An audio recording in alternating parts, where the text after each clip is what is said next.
Hello everyone, my name is Brenden. I'm a first year grad student in Dr. Hubel's lab, but the project I'm presenting on today happened under Dr. Kelly Noggle.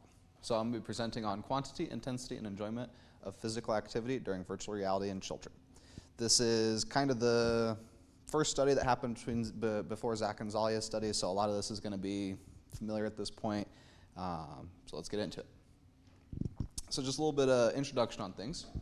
So it's estimated that only about 20% of youth in the U.S. meet the ACSM's guidelines for physical activity, which calls for at least 60 minutes of moderate to vigorous physical activity a day, every day of the week.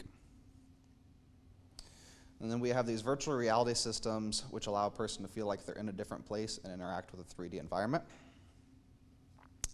So these active VR games might be an enjoyable and novel tool to increase physical activity in children. So the goal of the study was to examine physical activity and enjoyment in children during virtual reality. So just a little bit of our methods. We had 21 healthy children between the ages of 7 and 13 years old. They played 2 different games in a randomized order. We started off by getting them fitted with all the equipment, and then they had a 5 to 10 minute familiarization period, 5 minutes rest, and then a 15-minute data collection period. So for that equipment, they wore an accelerometer on the dominant wrist and at the waist, and then we collected heart rate data with a chest strap and a watch. And then following gameplay, they filled out a PACES, which is a physical activity enjoyment questionnaire. And then as you've seen quite a bit now, one of the games they played was Gorilla Tag. Not going to talk too much on this one because you've heard it twice, but it's exactly what it sounds like. You play tag, you're a gorilla, and you can run, jump, and push off of anything in your environment. It's a pretty self-paced game, but most people typically end up getting after it pretty good.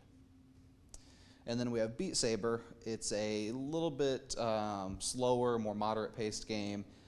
It isn't as much self-controlled. You're playing along to a song. The goal is to slice these colored blocks with the correct saber and in the correct direction while also avoiding those red blocks you see in the background. So our results. So first up we have wrist percent of time, which looks at the accelerometer on the dominant wrist. And then we're looking at the percent of time that it spent in sedentary, light, and moderate to vigorous physical activity. And then in blue we have Gorilla Tag, orange we have Beat Saber. So we can see that both games for the wrist accelerometer spent the majority of time in moderate to vigorous physical activity, with Gorilla Tag having significantly more time than Beat Saber. And we have waist percent of time, that's the accelerometer on the waist.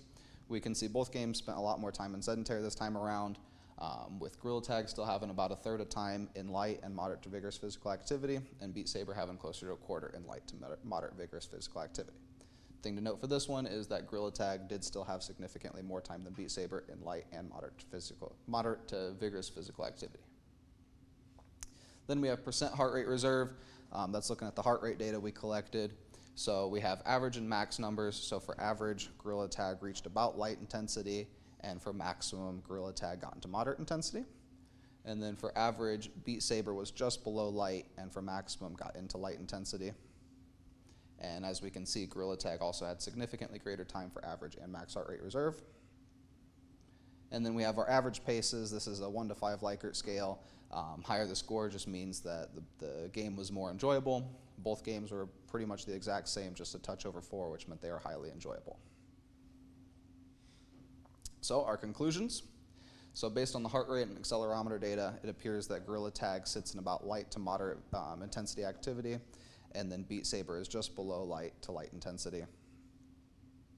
And then based on the PACES data, both games are rated as highly enjoyable. So it appears that virtual reality games might be eliciting light to moderate intensity activity while remaining highly enjoyable. Thank you.